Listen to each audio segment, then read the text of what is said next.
Sony decided to go a different route with their flagship smartphone, something that retails for about $920. So yeah, it's a premium device. Now, we're in an era where we have bezel-less displays from Oppo to the OnePlus to punch holes from the Galaxy S10 Plus, and Sony said, nope, we are not going that route. They've delivered a smartphone that is about 6.5 inches. It is slender in height, and it's got a 21:9 aspect ratio. That is really important because Sony says, look, this is a cinematic display, matching what you find in most movie screens in terms of aspect ratio. Now, your standard smartphones usually do about 16:9. With notches, it all varies with some kind of weird number. And Sony also says this is a 4K display, though this the proper dimensions are 3840 by 1640, while we know 4K is by 2160.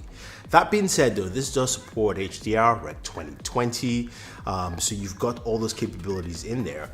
And I have to tell you, this display really does shine.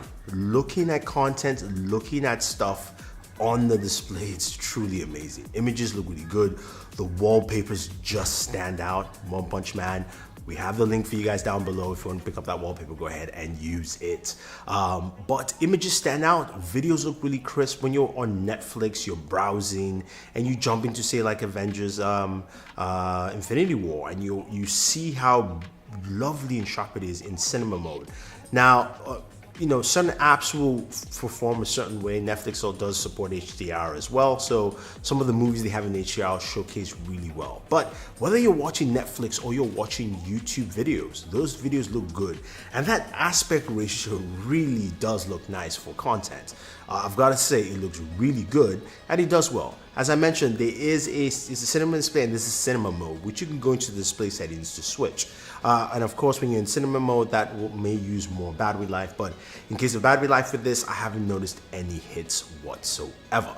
So I do like what I see from it. It's lovely, it's sharp, it's vibrant, and I like that aspect of that here.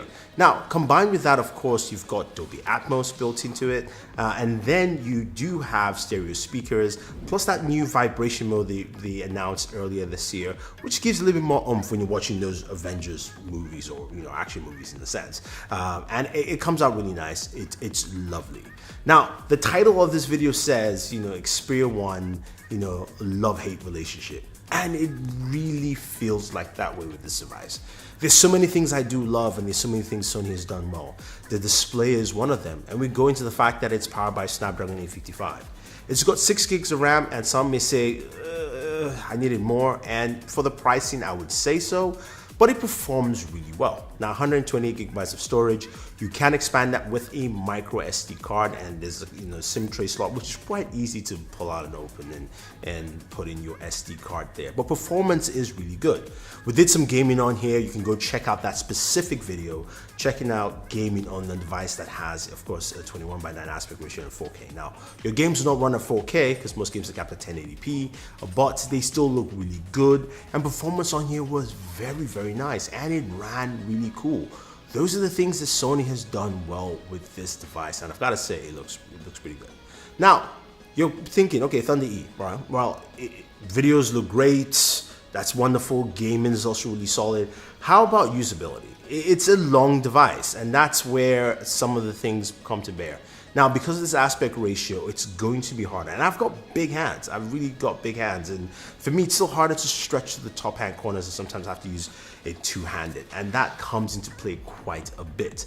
The other thing too is the button positioning. You've got the volume button, the fingerprint sensor, the power button, and a camera button all on the right-hand side, which is all nice and dandy being on one side. I do like it for a device this size. Now, I do wish the fingerprint sensor and the power button were both the same and not two separate buttons, like the Galaxy S10e. I think that would have just made it much easier to power on the device, turn on, toggle, those kind of things. But the fingerprint sensor is quite effective on its own.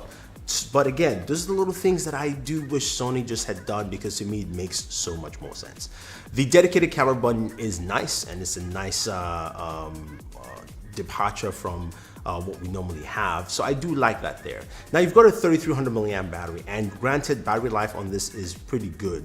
I would like to see more, especially if you're going to be watching more video content in here. 3300 is nice, but this display is, it's a larger display, and also it's a very different size format, and you're pushing 4K. I would like to get much more battery life from this. Now, when we move to the back of the device, this is where we have a quandary. Sony has a triple camera setup. You've got all 12 megapixel cameras. None of them are using, no lens there is the new 48 megapixel sensor which Sony makes. And Sony makes one of the best sensors out there. A lot of smartphones use Sony sensors, really good ones all around. But Sony is not using the 48 megapixel sensor, and that's fine. But the camera app and algorithm, the main camera app algorithm, is where I am truly disappointed. It doesn't showcase what Sony has built, and it comes off as being really weak. You look at the images, daytime images are okay in terms of polishing, in terms of look. Nighttime images are dull. It represents a really dark scene, sometimes even darker than where they are, and something that I'm not a fan of. I wish Sony did a much better job in highlighting that. And I think that's where, again, with the kind of camera prowess, I'm using a Sony Alpha camera here, and it's really good. Sony makes really good lenses, but it's not translating here on their smartphones. But it does translate somewhere else. Again, this is where my frustration comes in. There's a Cinema Pro app which recorded a cinematic video recording off the camera. You guys go check that out. And granted, in this app, it's all in manual mode. I wish there was an auto. That being said, if you're gonna shoot cinema, you want to change as each scene changes. You can change your LUTs in there. You can change your every single item, as well as also the frame rate and what resolution you're recording. But it's a really good app, and the processing on that app is solid. Videos are really nice and crisp here. And I'm wondering why Sony just didn't use this app as a basis for its main camera app. It feels like a disconnect. It feels like maybe this was made by the Alpha team because it's an Alpha cinema camera app, and that was just made by the mobile team. And I think that's where I find a huge disconnect with this device. That kind of brings it down to me in certain aspects. Other things like the fact that it doesn't have wireless charging. I'm not saying wireless charging is needed, but at this price point, I think it's always best to stack in more and more. It does have fast charging, but it's a really standard affair here. There is no headphone jack as well, so people like me who like headphone jacks, well, you're out of luck here. I think with the Xperia 1, as I grab it and I put it in my hands here, this is a device that I think has a lot of promise. The display is lovely. Look at that. Just looking at One Punch Man here looks really good. It's fantastic. They've done a good job here. They've done a good job with the sizing. There's so many things they've done well here that I really truly commend Sony on. But I wish they actually took time on other things. Photography is really important. Front-facing camera, rear cameras. People care about that because this is the main camera they own nowadays. And not putting the time in that main camera app really is disappointing, especially when they did a really good job on the Cinema Pro app, which kind of gets me confused. And I think that's something that a lot of people are gonna find daunting. So if you're consuming content, the Xperia 1 is great. The screen layout is fantastic. It allows you to soak it in, watching those movies, watching YouTube videos. It's breathtaking. Audio from this is really good.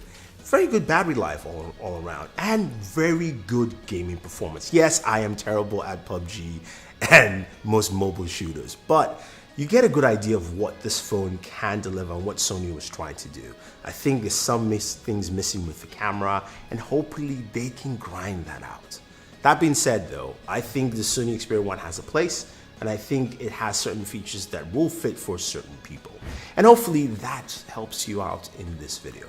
So guys, if you have any questions or any comments, let me know. As I mentioned earlier, if you want to pick up any of the wallpapers we use, we have the links for you in the description. Thank you very much. Don't forget to smash the subscribe button, hit the notification icon to get notified about latest videos, and always enjoy your entertainment.